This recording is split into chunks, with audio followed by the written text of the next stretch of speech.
ఇప్పుడు నేను 1.5 మీటర్ అయితే తీసుకున్నానండి. వీళ్ళకి ఆర్మ్ లూజ్ ఎక్కువ ఉంటుంది, అదేవిధంగా పెద్ద సైజు బ్లౌజ్ ఖర్చులు కూడా ఎక్కువ కావాలంటారు. సో అందుకని చెప్పేసి నేను 1.5 మీటర్ తీసుకున్నాను. పైగా ప్రిన్సెస్ కట్ కదా, ఎక్కువ పడుతుంది క్లాత్ అనేది. సో ఇప్పుడు నేనైతే ఆల్రెడీ సగానికి ఫోల్డ్ చేసి ఉంది, మళ్ళీ నేను ఇంకొక ఫోల్డింగ్ అయితే ఇస్తున్నాను ఇలాగా. అంటే మొత్తానికి వచ్చేసి మనకి 4 ఫోల్డింగ్ అయితే వచ్చేసింది.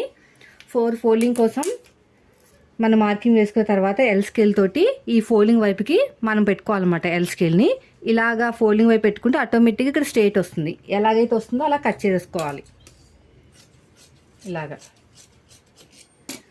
తర్వాత వచ్చేసి ఒక పావు ఇంచ్ అనేది ఎక్కువ తీసుకోండి, ఎందుకంటే మనకి బార్డర్ వచ్చింది ఇక్కడ, తిప్పేసుకుంటే సరిపోతుంది.